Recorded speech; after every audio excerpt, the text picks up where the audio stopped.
Here we are, double overtime, everybody. Welcome. I am Monse. This is my friend John. We are so excited to talk to you about some sports. That's right. A lot of stuff has been happening. So much. Right, including Aaron Rodgers being on Game of Thrones.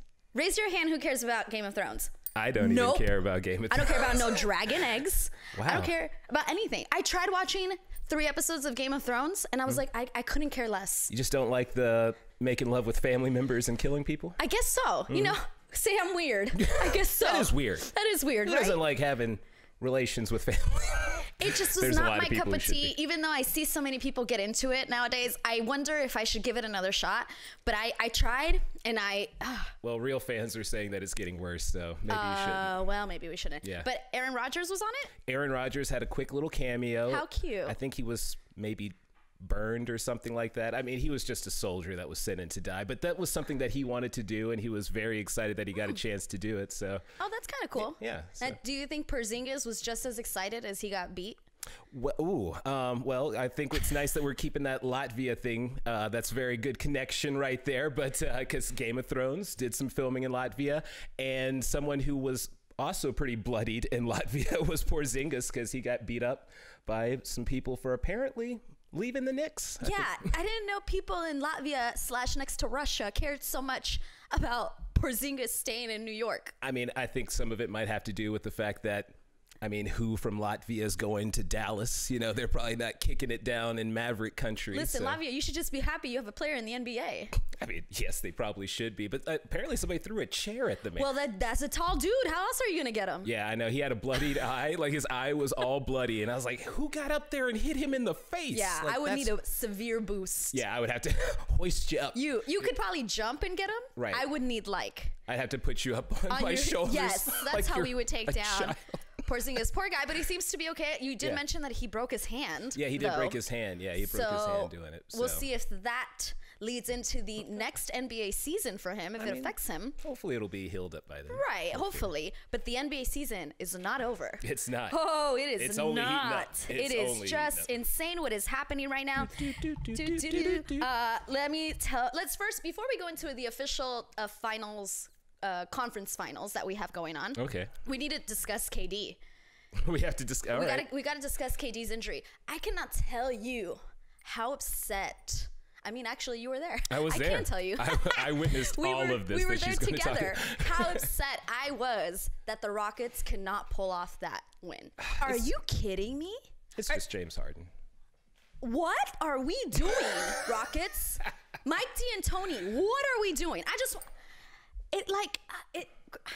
Where's the mezcal that you just showed me? Because man, wow, that really upsets me. Now you're ready for the shot with the scorpion. Yeah, I'm never drinking again. I just saw scorpion in a bottle, guys. I'm never drinking again. Listen, I feel the heat like getting out of my body. Okay. How much it upsets me that the Rockets could not get one win with KD. When that game 6, they were down by 20 plus points. KD's in the game. Then they make it a game. KD gets out of the game, and then you lose the game. Well, that just tells me that this Rockets team, this setup with this coach and these players will never get it done against the Warriors. I mean, you have been given the best opportunity you are going to get. You have an aging Iguodala. You have,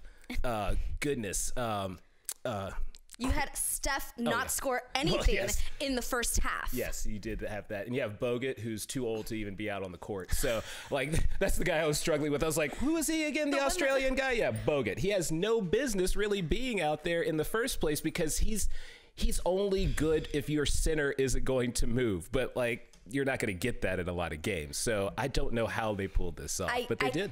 So frustrating. Who do you blame for the Rockets' loss? Do you blame... Well, you got to blame the coaching. You blame Mike D'Antoni more than you blame...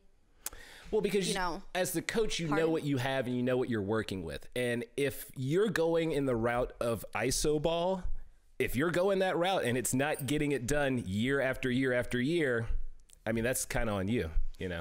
So disappointing. Do you blame Brad Stevens for the Celtics losing to Philly? You kind of have to in that one, too, because he had to know there was dysfunction within the team. Right. Like the fact that you win the first game against the Bucks and then lose the next 4 in a row means that you had the formula to win. You just didn't know how to make it work for 4 more games or 3 more games. I guess. So do you think he knew do you think, actually that's a great question. Did he have the formula, or was it a fluke that they won? I don't think any victory is a fluke. I mean, they were able to, I guess, stop the Bucks in the way that they were winning beforehand, but the Bucks adjusted. They didn't adjust to them, because then the Bucks started hitting all these threes, and they changed their game to kind of be more similar to, I guess, the Warriors. So they switched their style of play. The Celtics didn't switch their style of defense. They were just letting them hit all kinds of perimeter threes, and that's how they got destroyed. No blame on Kyrie? I mean, you're going to blame him a little bit, but you can't blame him that much because he was still performing. Jason Tatum kind of just went away. Like, I don't know if he was upset with the fact that he had to share time with Kyrie, but he just disappeared into the shadows. I mean, he was barely scoring. He was barely a factor, but he was on the court. But he was barely a factor. What do I know? I had Boston going to the Eastern Conference I had it Finals, too. Like, I thought it was going to be Boston too, but now we have the Bucks and we have the Raptors. What do you guys think? Who would you blame on the Celtics side? Do you blame more of Brad Stevens? Do you blame more Kyrie? Who do you blame, on the Rockets side? Is it the coaches, or is it the players that didn't deliver?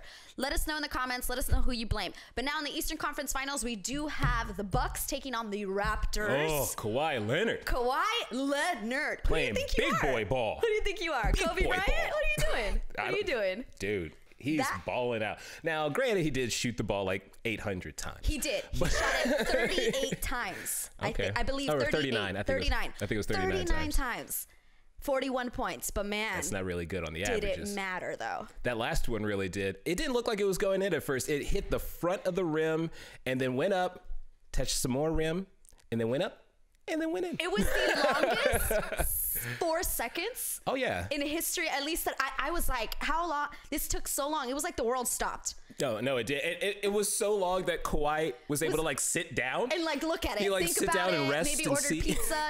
He had so much time. Yeah. And the defense was on him. It wasn't like Embiid didn't play defense. No, Embiid was there. I will say that though, Ben Simmons' defense was not great in this past game. No, it wasn't. And especially even on that last play, he kind of gave him a lot of cushion. If Embiid didn't come up, he might have been able to just drive to the hole and dunk it. I completely agree with you. If they would have stayed together, if Simmons would have pushed hard, they could have trapped him. But Simmons kind of like either gave up or saw Embiid and was like, all right, you got it. Right. I don't know what the decision was, but there were several plays in that game where Simmons could have even put a hand up on a shooter and didn't even try. Right. Didn't even try. So, he also wasn't there on offense either. I think he had, 5 attempts? But maybe? is he?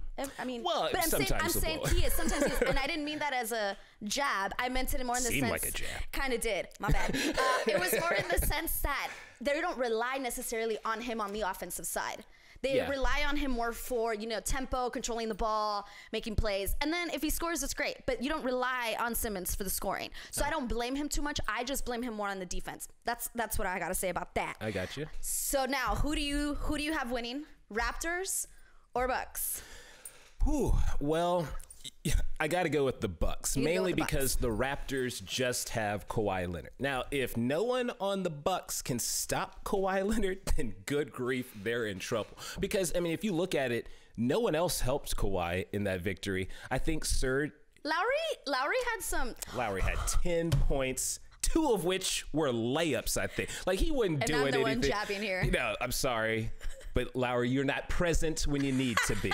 The man didn't do anything. Serge Ibaka did, though. He showed up. I mean, he even hit a nasty 3 that I didn't even think was going to go in. But I was like, oh, look at you, homie, hitting some threes. Not that he hasn't before, but that was a nasty 3. So you have Bucks winning. You think it's going to go to 7? I'm going to put this down so that we'll see in the end who was right and who was wrong. I think it'll probably go 7, mainly because I think the home teams are just going to keep winning in this. I have a feeling it's only going to be the home team winning, and it's just going to drag out to 7 games. Okay, so I know this. I think that if it goes to 7, Raptors will win.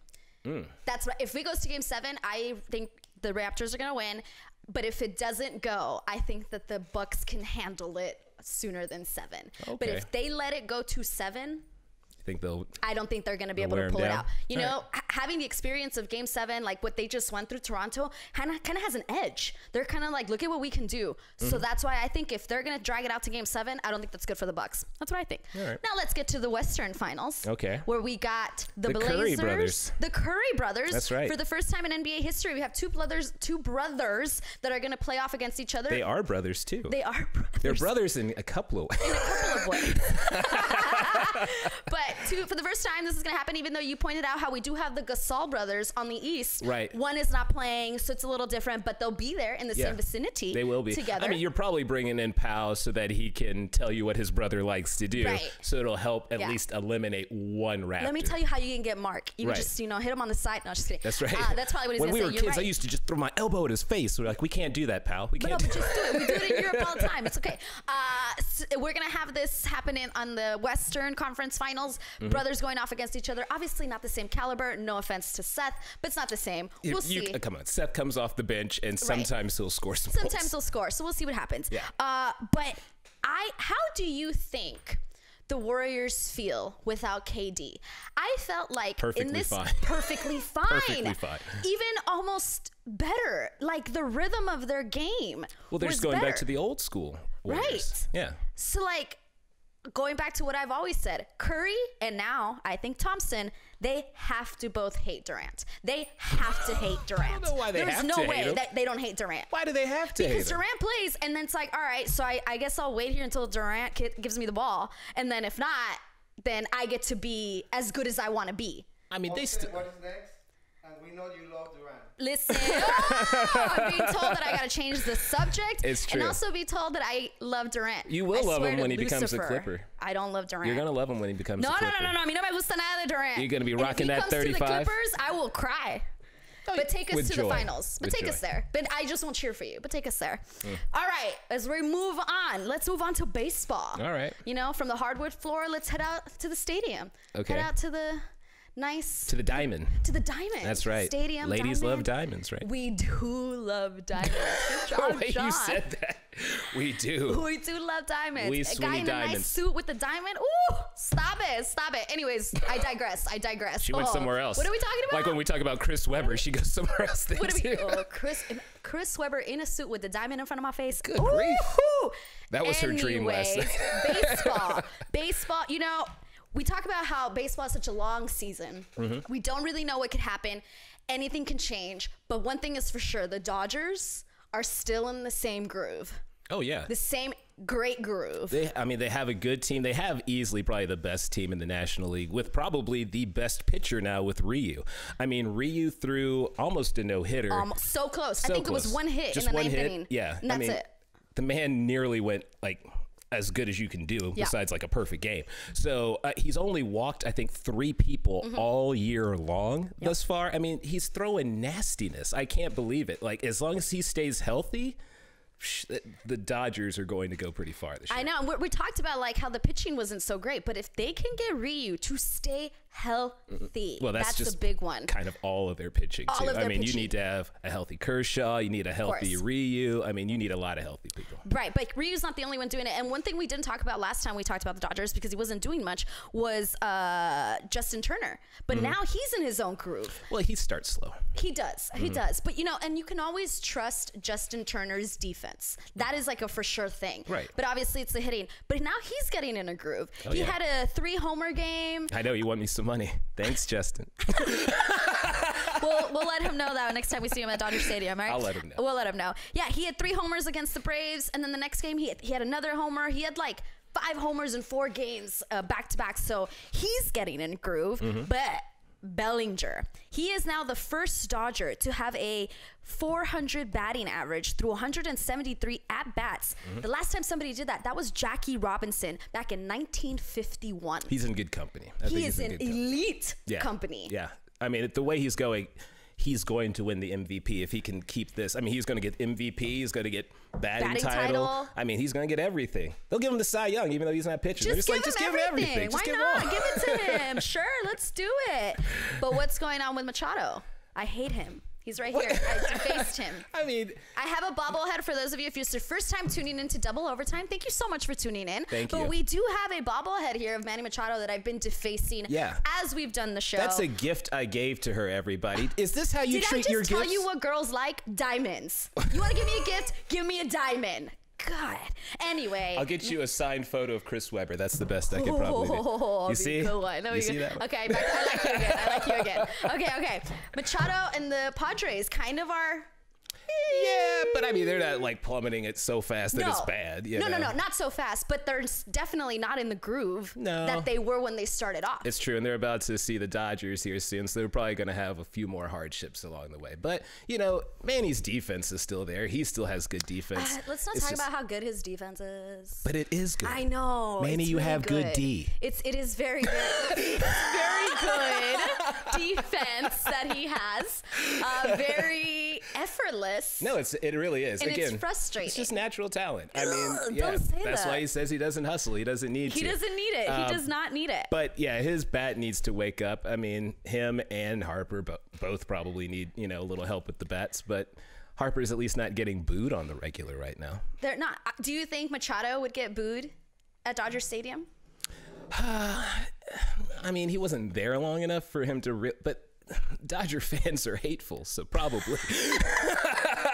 Is that true? Any Dodger fans out there? Are you going to boo Manny when he comes out? You probably will. Don't lie. Don't lie. It's funny. So how kind of people hold on to these teams that you were a part of. Puig, who was a Dodger for so long. He just went over to play in San Francisco, and Bumgarner, Puig hit a home run off of him, and they asked him about it, and Bumgarner responded, "He's a quick study. It only took him 7 years to learn how to hit that pitch." Ooh. Burn. So. Well, okay. Well, at least he did finally. And we're going to be happy for him for that. And it's sad because he used to see Bumgarner pretty regularly because they were in the same division. And so obviously the bad blood is there because of the Dodgers, not because he's a Red now. No, it's the history. I mean, he's still going to be viewed as a Dodger. It's going to probably take him a couple of years with the Reds before people, you know, forget that he was a Dodger. Yeah. So. Sometimes, though, there is good blood. Jock Peterson flipped off Brian Dozier for fun because he threw him out in a play at first base. They were teammates. That one was a little bit more fun. Right. You know. But also, Jock, what have you done?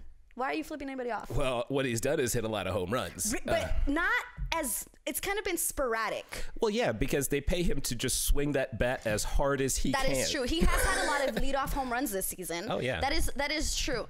I still wish, I know it sounds bad, I just wish Jock did a little bit, I wish he was more consistent and learned how to also hit the small ball. Well, I don't think that's what he... I know. Maybe he can't do that at all, and they realize that. You know what? Just forget it. Just hit the long ball because you can't do the other one. Just do what you can. Just do what you can because clearly. Before we move on, though, let's talk about Albert Pujols, who had he hit his 2000th RBI against the Tigers. And the fan, Eli Hyde, who caught the ball, refused to give it back You don't have to the MLB so Pujols can hold it. You don't have to. What would you have done? Keep it. You would have done the same thing? Yeah. You wouldn't have sold it? You wouldn't have... No one's saying I'm not going to sell it later. Oh, because see, this guy apparently is saying that he's going to give it as a gift to somebody that likes baseball. I think he mentioned his brother. But he's like, I'm just here for baseball and beer. Like, it wasn't for him. Actually, that's a lovely story then, you know? If he's giving it to somebody who loves baseball, maybe there's somebody in his family that he knows really loves baseball, or Albert Pujols, maybe he's giving it to them. He doesn't want to say who he's giving it to because he don't want them to get jumped like Porzingis. This is what I would have done. I would have been like, oh, Albert Pujols wants this ball? Sure. Tell him he can come up to me, take a photo with me, and he can have it. Yeah, well, you can negotiate that. But he didn't do any of that. What would you guys have done? If you would have caught a foul ball that was a huge... Foul ball? Or sorry. I'm sorry. Foul balls are usually the ones you catch. I'm sorry. I apologize. If you would have caught a ball that was like a big hit. Like a milestone. Like a milestone. You know, Kirk Gibson's home run in '88 because somebody has that ball. We don't know who. Yeah. But if you would have caught that, what would you have done? Would you give it back so the player could have it as a memory?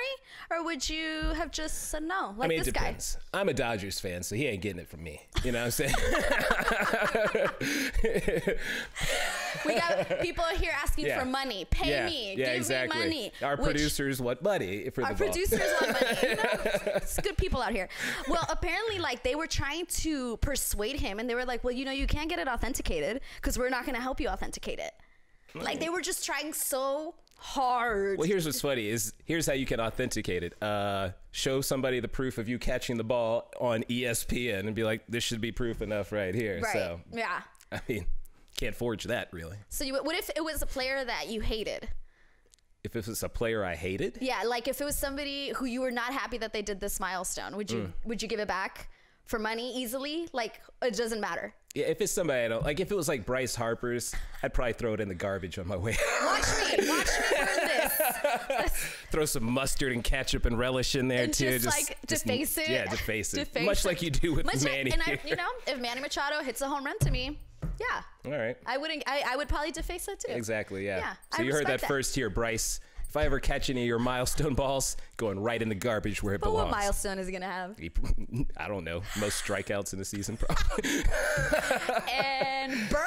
Dang, some hate. So hey, at first I was the one jabbing today, but no. You know how I feel about Bryce. Astros are also doing really well. I think the Astros and the I told you Dodgers they are. would. You did, I told you. and you know it's still early in the season, but you did call that early on. They are still doing well. They won like 8 out of 9 games recently. Right, and it's Springer. I mean, Springer is really like going off. In my face. Yep.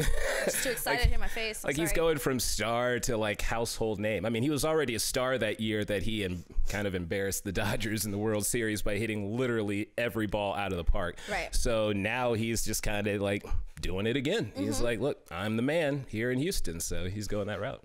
We'll see if they're gonna survive that though, because there's some teams making a little push. You know, a little push. Like they're trying. It's so early in the season. Like I don't want to say that these, you know, everyone's saying like it's gonna be a Warriors Astros World Series again. That's what. You mean Dodgers Astros? What did I say? Warriors. It's like no. I don't know. I think if the Golden State Warriors make it in baseball, they're going to be doing something crazy. And they probably would get to the World Series. Probably so. Thank you. I mean, obviously, I know what's happening really in basketball deep in my soul, and it upsets me. Yeah. I know who's going to make it to the finals. But yeah, the Dodgers and the Astros are going to be World Series again contenders. I don't see anybody coming out of the National League besides the Dodgers. Who's talking to us? Well, we're getting just yelled at over here. Yeah, we are getting yelled at over here. I mean, it's the voice from above, you know. But hey, look, the Dodgers and the Astros are an easy pick. They're an easy pick. They are an easy pick. But we've got other champions to talk about. As a matter of fact, Champions League. Champions League, yo. This finals was not anything I think anyone was expecting. The finals that we're going to receive. We're going to receive. Well, it wasn't expected, especially after what we saw in the first round of the semifinals. Like Ajax and Tottenham looked like they were about to it looked like Tottenham wasn't going to do anything. It really did not. Especially halftime, it was like, oh, that's it. Yeah, it looked like it was over. So it's just like, well, we know who's making it through, and then Tottenham went crazy. Those little hot Spurs were so hot. They were just like, we're going to score all these goals. It was halftime. I wonder what was said in the locker room, because they came out, they scored in the 55th minute, the 59th minute, and then in the 96th minute. Yeah. I mean, it was kind of like when Muhammad Ali and George Foreman were fighting. Oh, look at your shirt. I know. I got a little Muhammad Ali right here. And George Foreman was beating the mess out of him. And Muhammad Ali is like, please, what will I do? And they just knocked him out. Like, that is exactly how it felt. Like, they were just like, oh, what are we going to do? Us little hot Spurs, we don't know how to play the game. And then they just kept scoring and scoring and scoring. It was crazy. They won definitely unexpectedly, for sure. But the same thing with Liverpool and Barcelona. I know. And holy smacks. Look at this. I was given the Barcelona stuff here. Yeah. Aw, boo. I got the winner's side right here. No, that's fine. I'm going to change it. I'm going to change it. There we go. Let's get a little victory here. Some winners. Yeah, I got my Liverpool one right here too, which is part of the reason I'm kind of wearing a red, because that's not the same color red. Mira, why are you such a hater? I just said I'm kind of wearing a red. Listen, ay Dios mío, ¿qué estará pagando? It's like crimson, like the Crimson Tide. I really don't like you right now. So I like her though. The Liverpool and Barcelona, that was an intense game, but in the 78th minute, that's when that happened. That sneak attack. Another little rope-a-dope situation where, like, first off, I guess that's legal. I mean, I'm still getting new to the world of football. Oh, yeah. Alexander Allen. Yeah. I mean, he did the whole, like, I'm walking away. Like, as if somebody said something to him. He was like, what was that, Mom? What was that? Oh, bam! Like, it was just like, it was so ridiculous. Like, he looked like he was walking away. It looked like they were going to switch or something. I was like, what is he doing? He's walking. Is it a timeout? Is it time to go get a soda? Like, somebody was handing him a bagel from the stands. Like, it didn't look like he was about to play soccer. No. And then ran back, hit the kick, and obviously, Barcelona is still, despite the sneak attack, the legal sneak attack, Barcelona, y'all, you got to look alive. They weren't ready at all. What are you doing? Yeah. What are you playing? Their defense was rough. It was rough. It was rough. Their offense was still okay, except for the ball didn't go in. Like, they had I mean, it's true. Their offense was so good, except it didn't go in. Well, I mean, they had opportunities. I mean, they were really bringing the pressure. I mean, Messi had a couple of shots on goal, and where at I'm the like, end too, there was a couple of ones. It was very close. I mean, you could see he still has the skills. It just, it was an unlucky day. They weren't going in. Unbelievable. So who will win? Liverpool, Tottenham. I mean, we don't know anything. I mean, they both went through the same route of making the other team think that they were going to win, and then just destroyed these men's their spirits. They just crushed their spirits right there on the field. I really just don't know. Now, if I'm going to go on the fact that I feel like Tottenham overcame more because they were down and then came back, but you could say Liverpool didn't have their two best strikers. I know. So I know, Monse. I know. Look, I was watching legitimate analysts, people who know this game, like apparently. Steve Nash. They didn't know what was going on. They were like, this was a 1 in a million chance for Liverpool to win. And I'm like, well, if you don't know what's going on, how am I going to know what's going on? How are we supposed to know? If you guys are the experts. Right, I'm trying. But, like, you know what? From what I've seen, let's go with Liverpool. We got the red all over here. Let's go with Liverpool doing this. I have nothing to represent the Hotspurs right now. We don't. I'm going Liverpool. Do you think having the nicer dressing room will have an advantage? So apparently Liverpool is supposed to be the away team, but because of the way the fans are coming in, safety of the players, the fans, I guess, are coming in on the side of the home dressing rooms for Liverpool. So even though Liverpool is the away team considered in this match, they're getting the nicer dressing room. I saw a video of the nice dressing room. I didn't see the visitors' dressing room, but the nice dressing room, it's like heaven. Like, the lighting is like beautifully put together. It is. Wow. Do you think that could be a mental thing? Like, you're just in this beautiful location, you get to prepare for this game, and you know that maybe they're in a way less nicer dressing room. I think it will affect things to a degree, but I'll tell you this. From what little I know about football, I think people really want Liverpool to win this one. Like, it's like anything that I'm reading, they're like, oh, the little Liverpool that could, like, oh, can they make it happen? It's been so long since they did. Like, literally the world of football wants them to win so badly. Yeah, I'm worried about the fans I'm worried about our producers. Right, if exactly. Liverpool loses, like, if they they're lose, gonna go crazy. Oh yeah. I mean, we're gonna see a man weeping. If you have a Liverpool fan in your life and Liverpool loses, you stay away, because we don't know what's gonna happen. We don't know. They're showing me the scorpion. And heavy drinking. You're gonna drink a lot. So just stay away or give them a lot of alcohol so that they can get over it, because they're gonna be really upset. We also have the Premier League happening in football. Well, no, I mean, yeah. It just happened. Well, the Europa. No, you're talking about a different one. Premier League, we're talking about Manchester City. Oh, you mean that who just won the Premier League for the first time back to back since 2009. Yeah, that's true. That's so crazy. I mean, I guess. Again, I don't know. I'm trying to learn all of this, and I assume certain things are supposed to happen in a certain way, but apparently that's not the case. Yeah. And what's crazy about this Premier League is that despite Manchester City's win, most of the awards were given to Liverpool players. Right, yeah. How crazy is that? That's like the MVP finals being given to the team that didn't win, and that never happens. Like, has it not? It might have happened. I think it might have happened. I'm not saying it's never happened, but it's not a common thing. No, not at all. Even when we've had like times when like LeBron has lost in the finals, and you could argue LeBron could have been the finals MVP. Right. But they've never given it to him. This is insane. We have the player of the season, which was Virgil van Dijk. These names, right? These names that I can't say. He won the player of the season out of Liverpool. If you know how to pronounce his name properly, please put that on the notes. How are we going to know? But they're just going to spell out his name. They can do it phonetically. Ay, Dios mío. Okay. The Golden Glove, not to be confused with baseball's Gold Glove. Right. The Golden Glove was given to Alison Becker, also Liverpool. And then the Golden Boot, it was shared by two of Liverpool's best, Mohamed Salah. He won it last year, obviously. Sadio Mane and Arsenal's Pierre-Emerick Aubameyang. That's pretty good. I don't think I said it right, but I think I did a pretty good job. Close. That sounds real good. It sounds close to what I heard when I was listening to things. I'm learning. 22 goals. Like, that's incredible. Yeah. See, so with that information, I feel like Liverpool's going to take that. Right. They're going to take that onto this next game against Tottenham. Yeah. Now, if the Hotspurs are down a lot, I guess you can't rule them out because, again, they were down quite a bit against Ajax and they still pulled it off. So, I mean, but I'm still going Liverpool. I think they're going to get it 100%. I think they just have a lot going for them right now. They're on a high. You know what I mean? Momentum is there. There is no reason why Liverpool can't pull this out. No, it's true. I mean, they've already beat the mess out of Messi. They have. And what you were saying is that for the first time in history, this is what you were talking about, for the first time in history, the finals of Champions League and the Europe League will have the 4 teams from the same country. Right, exactly. Domination. That's where I thought you were going originally. I knew what you were talking about. That, my friends, is domination. Yeah. 100%. That tiny little island there, it's got all the best little players. Right? Little. Little? What do you mean little? I mean, it's not that big of an island. But... Oh, well, I was thinking of height. I was thinking of, like, size. Oh. I was like, what do you mean little? What are you talking about? That has nothing to do with height. Nothing. She's sensitive about that. Got it. You know, this sucks, but I feel like we've run out of time. Okay. We've run out of time. Is it time for shots? It's time.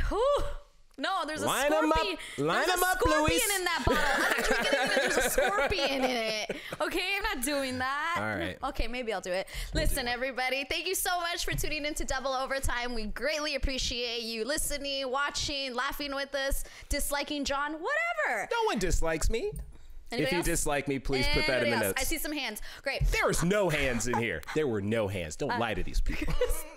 But seriously, thank you so much. Let us know what you think. Let us know who you think is going to come out of all these big games that we have. We didn't have time, but the NHL conference or the Stanley Cup is getting ready. We got the conference finals going on in NHL. Let us know if you think. I think the Bruins are going to get to the Stanley Cup, to be honest with you. The Boston Bruins, that's what I think.